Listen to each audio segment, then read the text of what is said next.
ప్రియతమ కేటీఆర్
ఒక నిమిషం మాట్లాడమా ఒక నిమిషం ఆడే ఉండని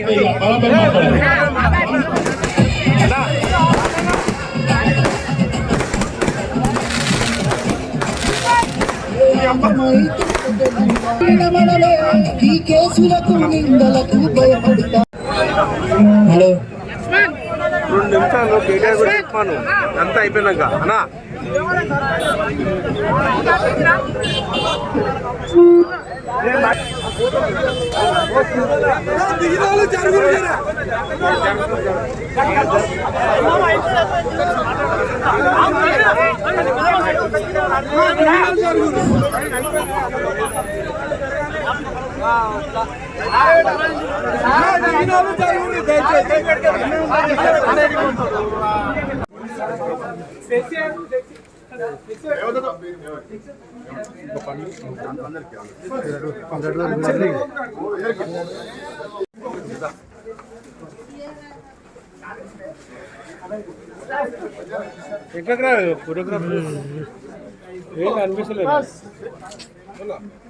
ముఖ్య నాయకులు కూడా వచ్చారు. వాళ్ళందరూ కూడా ధన్యవాదాలు తెలుపుతూ కేటీఆర్ గారికి జన్మదిన శుభాకాంక్షలు తెలపడానికి ఈరోజు ప్రిన్స్ చౌరస్తాలో కేక్ కట్ చేసుకోవడం చాలా సంతోషం ఉంది.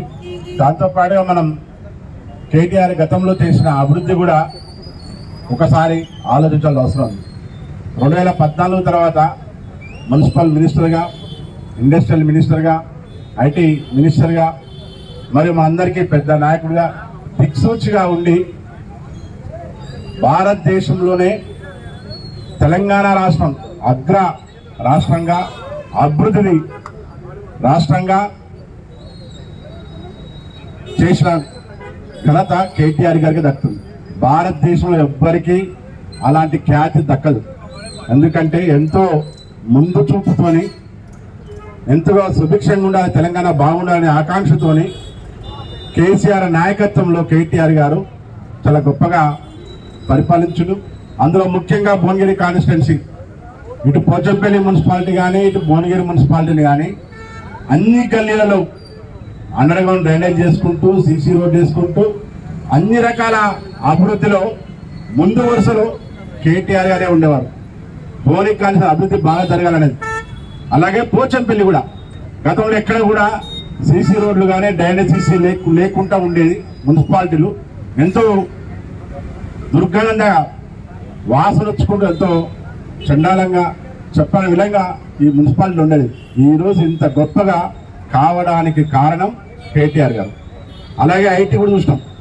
ఇటు హైదరాబాద్ కానీ, ఇటు మన వరంగల్ కానీ, ఇటు అంతటా కూడా ఐటీ బాగా అభివృద్ధి చెందాలనేది హైదరాబాద్లో ఎంత గొప్పగా మనం ఒకసారి అటు పోతే తెలుస్తుంది. ఎంత గొప్పగా అభివృద్ధి చెందడానికి దానికి కారకులు కేటీఆర్ గారు. అలాంటి నాయకుడు మనకు ఎప్పటికీ తెలంగాణ రాష్ట్రానికి కావాలి. ఇంకా అభివృద్ధి చెందాలంటే రాబో ఎలక్షన్స్లో, స్థానిక ఎలక్షన్స్లో కానీ, మరి మున్సిపల్ ఎలక్షన్స్లో, రాబో మళ్ళీ ఎమ్మెల్యే ఎలక్షన్స్లో కానీ, ఎంపీ ఎలక్షన్లో కానీ కేటీఆర్ గారి నాయకత్వంలో, వర్కింగ్ ప్రెసిడెంట్ నాయకత్వంలో మనం అంతా కూడా బాగా కష్టపడాలి. మళ్ళీ మన కేటీఆర్ గారి కేసీఆర్ నాయకత్వాన్ని తీసుకొచ్చే బాధ్యత మనందరం తీసుకోవాలి. ఎందుకంటే అది మన కోసం. ఈరోజు చూస్తున్నాం కాంగ్రెస్ పార్టీ వచ్చిన తర్వాత అభివృద్ధి ఎంత వెనకబడ్డా చూస్తున్నాం. గతంలో ప్రతిసారి ఎక్కడ పోయినా కూడా కేటీఆర్ అయితే ముఖ్యంగా మొత్తం తెలంగాణ రాష్ట్రంలోనే భువనగిరి కాన్స్టిట్యున్సీ అభివృద్ధిలో ఉండాలనేది, గ్రామాలు కూడా బాగా అభివృద్ధి చెందాలని హెచ్ఎండి నిధులతో మొట్టమొదటిగా ఎన్నడూ గత ఉమ్మడి ఆంధ్రప్రదేశ్ ఉన్నప్పుడు ఎన్నడూ కూడా హెచ్ఎండి నిధులు మన భువనగిరి కాన్స్టిట్యున్సీ ఎన్నడూ రాలేదు. కానీ కేటీఆర్ గారు వచ్చిన తర్వాతనే అభివృద్ధి గ్రామాల్లో హెచ్ఎండి నిధులతోనే, మున్సిపల్ హెచ్ఎండి నిధులతో తెచ్చిన నాయకుడు కేటీఆర్ గారు. ఇంత గొప్పగా హెచ్ఎండి నిధులు చేసుకున్నాం. ఈ రోజు ప్రతి గ్రామాలలో సీసీ రోడ్లు అండర్గ్రౌండ్ డ్రైనేజ్ అయిందంటే దానికి కారకుడు కేటీఆర్. ఎందుకంటే ఎప్పుడు పోయినా కూడా నేను పోగానే ఎవ్వరు తెలంగాణ రాష్ట్రంలో తీసుకుపోలేనంత నేను హెచ్ఎండిలో అత్యధిక అగ్రస్థానంలో భువనగిరి కాన్స్టిట్యున్సీకి హెచ్ఎండి నిధులు వచ్చాయి. కాబట్టి దానికి అందరూ ఎప్పటికి కూడా కేటీఆర్ గారికి కృతజ్ఞత ఉండాలి. అందుకోసం ఈ రోజు అంతా మీరు అంతా వచ్చారు, కేటీఆర్కి అండగా అంతా వచ్చారు. వచ్చిన ప్రజలందరికీ కూడా, కార్యకర్తలందరూ, ముఖ్య కార్యకర్తలందరికీ కూడా పేరు పేరు నమస్కారం తెలుసు. మళ్ళొకసారి స్థానిక సంస్థ ఎన్నికల్లో భువనగిరి కాన్స్టిట్యున్సీలో అన్ని బీఆర్ఎస్ పార్టీ గెలిచి కేటీఆర్ గారికి జన్మదినంగా మనం కానుక ఇవ్వాలని కోరుకుంటూ థ్యాంక్ యూ. వచ్చిన అందరికీ కూడా పేరు పేరున అందరికీ థ్యాంక్ యూ. జై తెలంగాణ, జై కేసీఆర్, జై కేటీఆర్.